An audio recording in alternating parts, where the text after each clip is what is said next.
On today's episode of All Things Cayman, we will be talking about a very important animal in Cayman. After all, we were called Las Tortugas. Today, we're talking turtles.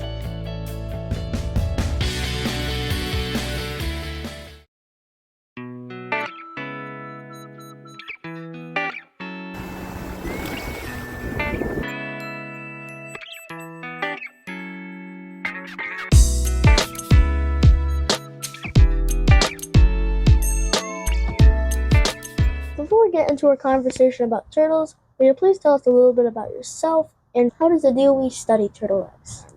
Alrighty, Phoenix. Well, it's a pleasure here to be on the Phoenix Zone. My name is Paul Chin. I work at the Department of Environment. I've been here for about 15 years. Turtles is actually one of my specialties. Is actually how I started out with the department. Yeah, so we've been studying turtles for over 25 years now. I started out in about 1998, and I think we recorded. I don't even think we recorded double digits that year. And right now we are actually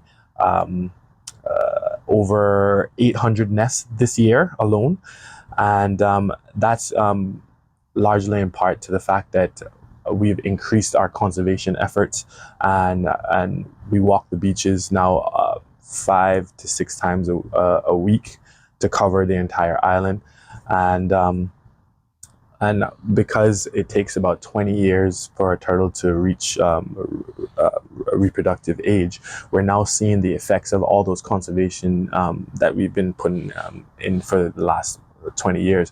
Those turtles or those babies that were released in some 20 years ago are now coming back. So that's our way of helping the population. Like I mentioned before, we're in a collaborative study right now with the University of Essex, where we're actually trying to see the effects of those temperatures. We have temperature loggers, and they're placed strategically in those nests. We go out and we see how we try to tag the moms, and we wait for her to lay her nest, and we drop those loggers throughout the nest so that we can see what the temperatures are doing throughout that nest, and possibly get ratios. Also, the DOE has been subsidizing a lot of these hotels and condominiums and homes that are along the nesting population beaches, with switching out those light fixtures I mentioned earlier about the lighting, the artificial lighting, and turtles going the wrong direction and getting misoriented. We are now trying to change out all of those lights, and we have actually a lot of our misorientations have been minimized because of it. And we just want to say a big thank you to all the companies and homes and so forth that have actually has participated in our turtle friendly lighting program. And we'd like to extend an invitation to the other companies, our properties that haven't yet engaged in it, to try to change out their lighting to help with the turtle population. When the nests hatch, sometimes you have some of the babies that don't actually get out of the nest. They're not strong enough to get out of the nest. Sometimes it's a little bit difficult because what they have to do, they have to climb on top of each other. They use each other to get out of the nest, and then you have some that are left behind. So when we dig into the nest and we check this for statistics, just to see how many eggs were fertilized, how many weren't fertilized. What do you mean by like how much are good and how much are bad? Exactly, Oh, okay. Exactly. So what happens is when we dig the nest out, you have a lot of eggs that were hatched open. You see it's almost like the eggs exploded, right? And then we count how many of them hatched and how many of them didn't hatch. And sometimes you end up with little babies that are in there that would have otherwise died in the nest. So our little contribution is that those babies that were straggling and wouldn't make it out otherwise, we are now helping by putting them into the ocean as well. Yeah, so I already asked about how does the DOE study turtles, but what does it study about turtles and turtle eggs? Like, does it study about the males and females? Does it study about maybe what they usually do? So one of our big studies that we've taken on over the last couple of years is that, as I mentioned, we go out and we tag the moms. We take a DNA sample from the mom, right? And then once the nests hatch out, if there's DNA available in the nest from some of the babies that may have either died or were stillborn in the eggs, we're able to take DNA from them. So what we've been able to do is we've been able to allocate certain specific nests to specific moms So that way it gives us a more accurate number of how many eggs are being laid by each individual mother. And then we're also able to now determine how many times each mom comes back, because we originally thought that they come every other year to lay nest. Some moms come every 2 years. Some moms come 2 years consecutively and take a little break and then come back again. So that way we're getting a lot more accurate numbers. Also, what we are studying is that when we count those eggs, as I mentioned before, we know how many hatch, how many didn't hatch. We are also able to figure out how many babies are entering the ocean, so that 20 years from now, when those turtles are old enough to lay eggs and come back, we can actually come up with a number and say, okay, we released 15,000 eggs in 2023. And we had in 2043, we had, 50 moms come back. We now have a percentage of how many of those babies that entered the ocean come back to lay eggs. All right, Mr. Phoenix, thank you very much for having me on your show, and I wish you all the best. Thank you so much for talking with me. No problem. Thank you very much. Can you please tell me your name and your role at the Department of Environment? So my name's Joe Roche, and I am a project leader for a new project that we've got looking at the temperatures of the nests and what's happening with climate change and the turtle nests. So how many turtle nests have you found this year on all 3 islands? On all 3? We're getting close to 1,000. We're maybe a couple under 1,000, which is a record year. So what was your progress from last year? I think last year we were 800 and something. So it's a quite nice jump. Yeah. Last year we didn't have quite so many green nests, but we had a lot of loggerhead nests. So they're 2 different species that have their own nesting patterns. Kind of cool. 800 and 1,000. Is that like a lot for you, or is that like... Well, the 1,000 is a record year. It's the most we've ever had.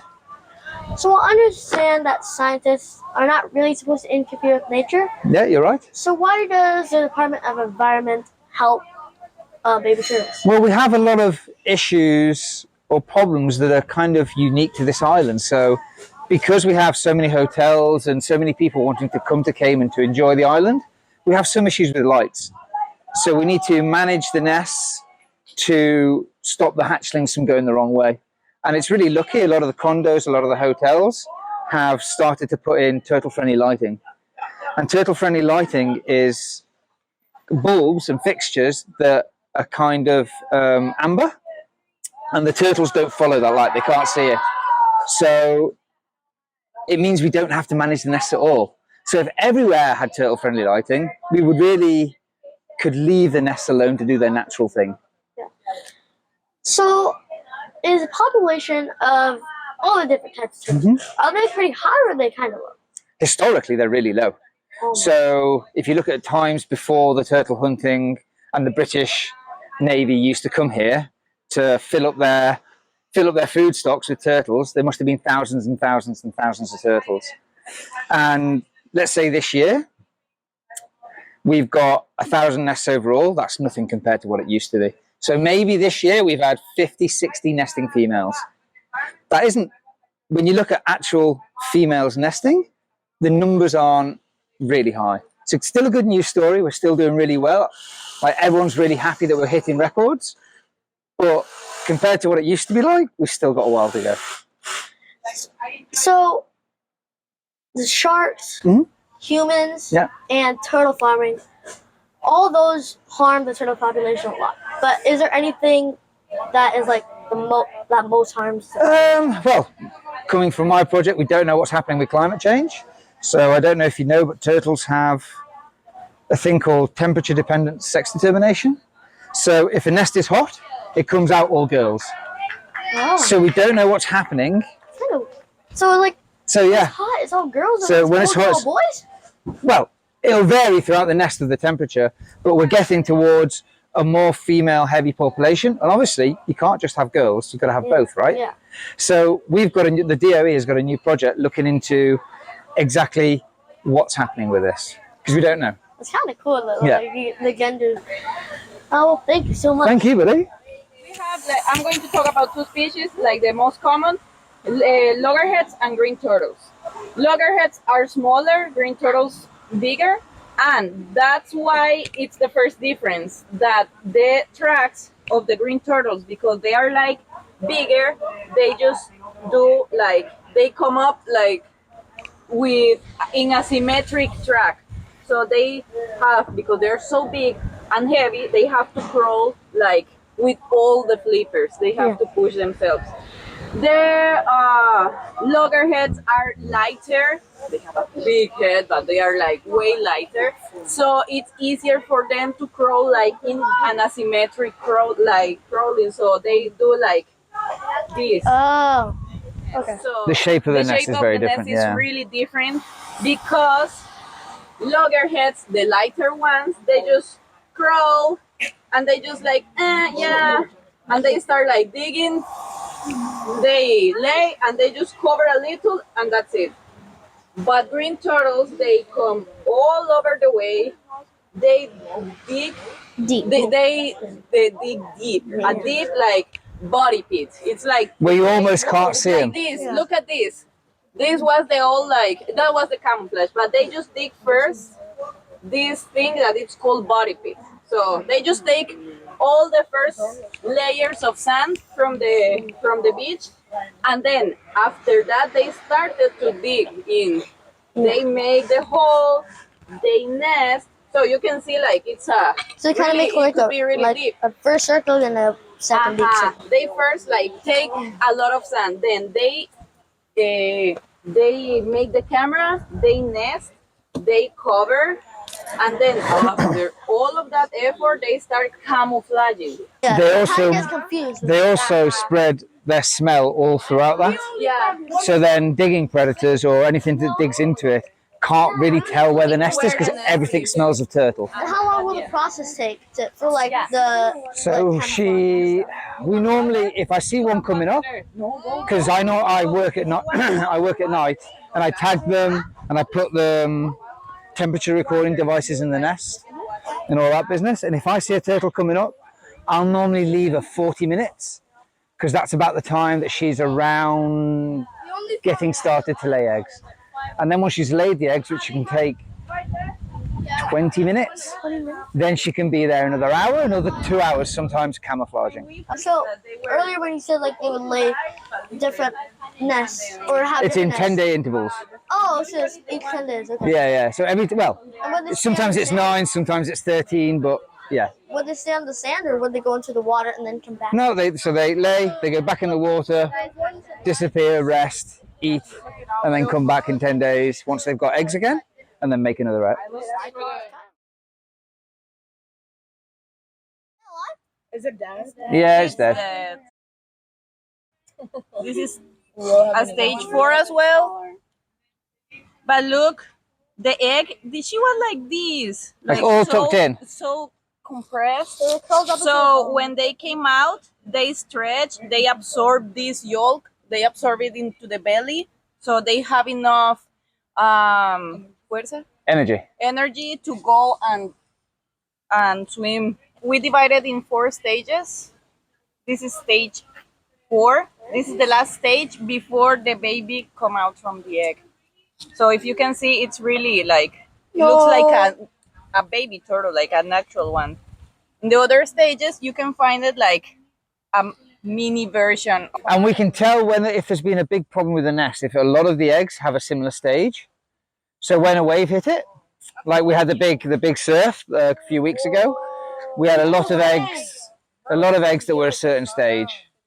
Thank you to the team at the Department of Environment for taking the time to teach us all about the turtles of Cayman. Turtles have played a major part in our history, and their conservation efforts help to ensure that we continue to be Las Tortugas. You can check out part 1 and 2 of our documentary series to learn more about the turtles of Cayman. If you enjoyed our documentary, please share, like, and subscribe.